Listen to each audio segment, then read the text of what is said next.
What's up, dude? Here's an easy weeknight meal that's gonna make you feel like you're out for dinner in a fancy restaurant. We're making some very simple chicken tenders in a white wine cream and garlic sauce. It's just classic, straight down the middle, but freaking amazing. And as always, there is no time to waste. Now let's go! Okay, my friends, you're gonna need some heavy cream, some shallots, some garlic, some parmigiano reggiano, some dry white wine. I'm gonna be using rosemary salt, which is a homemade seasoning we make on this channel. I'll put a link to that video and recipe in the corner right now if you wanna learn how to make it. Otherwise, you can just use salt, but it is a great seasoning to have in your fridge. And the final ingredient here, we're gonna cheat a little bit of chicken bouillon paste. Shout out Marco Pierre White, where you at, my man? Just a little bit of that bouillon in the sauce is really gonna make it like 2 to 3 times better. You gotta trust me on that one. And of course, our little chicken tenders here, I'm gonna show you how to take those tendons out right now because that's something you don't really wanna chew on. All you gotta do is take that little tender and put it through a fork like this, so it's poking out the other side there. And then it's a little slippery, so I just use a little bit of paper towel and just grab it and pull. That whole tendon just popped right out like perfectly. There's like no meat on it whatsoever. And then here you have your little chicken tender ready to go. I've got all my tendons removed. Now I'm just hitting it with a little bit of that rosemary salt. Again, you can just use salt if you don't have any of this or you don't want to make it, although you should because it's awesome. And of course, our good friend Sergeant Gilbert reporting for duty. You badass. That's just black pepper going straight on, finely ground. Always use fresh ground black pepper, my friends, always. And I'll do the other side while they're in the pan. I'm just gonna slice my garlic here up like this. You could use a garlic crusher or something else if you want, but this works absolutely fine. With my shallot here, we're gonna do a little brunoise. Slice this way, nice and thin, turn, and we'll just slice once through the middle. And then we'll blast out some little squares this way. Are you filming this? Don't film me. Don't film me when I'm like this. Let's blast out these tendies, starting with a little bit of clarified butter, putting that in a medium-high heat pan, quite hot. You could definitely just use oil if you want. In we go, and always lay them away from you.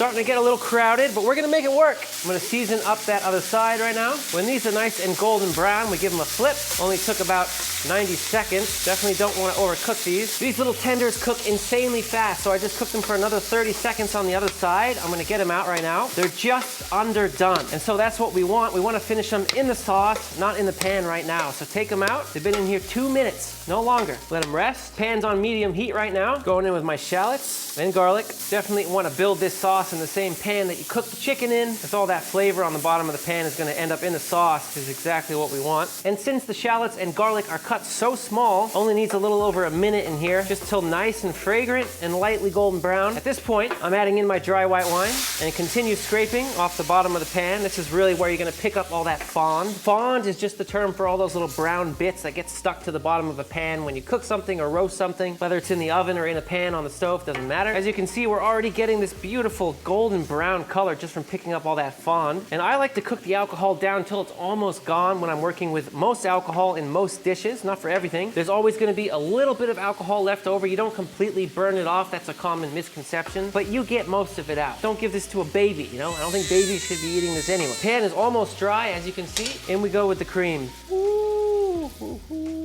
Mixy, mixy. We can turn the heat down now. It's just between medium and low. Now I'm putting in my little bit of chicken bouillon, just a teaspoon of it. However, the full recipe is always in the description, as you know. Now I'm taking a whisk, start working that in. This is the kind of sauce that tastes really like, has a really restaurant-y kind of taste to it. Italians would probably knock on this, and they probably will in the comments. It's kind of like Alfredo's weird cousin. I don't know. If you don't like cooking with alcohol, use a mixture of half lemon juice, half white wine vinegar in place of the wine. That will work just fine. Now our cream's just starting to bubble up a little bit here. I'm just starting with my Parmesan cheese, which I just shredded up using a microplane. If you don't have one of these, you kind of absolutely need one. I'll put a link to this in the description. Standard tool for all home cooks, if you ask me. And so we'll add the cheese little by little, whisking as we go. This is also gonna thicken the sauce. Oh man, I can't tell you how good that smells. More cheese. Oh, mamma mia! And here we go. As you can see, it's starting to get thick right now. Now, I'll tell you one thing before we continue. I haven't prepared a side for this, but this is something you definitely want to have with pasta. Would be something great. It would be awesome on top of mashed potatoes, simply over some sauteed vegetables, whatever you like. You could even eat this with like grits or polenta or even rice if you want. Here we go. All my cheese is worked in. As you can see, it's kind of thick now. Perfectly thick, actually. Let's give it a little taste. Oh, sir, that is excellent. Anybody who recreates this is absolutely gonna love it. I guarantee it. All you gotta do now is drop your tenders back into the sauce. Keep that heat low. All you wanna do is warm these through. There we are, my friends, just 90 seconds in the sauce over the low heat. They're all warmed up. I'm shutting off the heat. If you want, you can finish with some basil, whatever else you may wanna put on there. If you wanna spice up this recipe, some chili flakes, something like that would be great. Let's give one of these a taste. The sauce is just like perfectly thick on there, just dripping around. Look at that. I'm going for that one right there. Ooh. Hello, my little friend.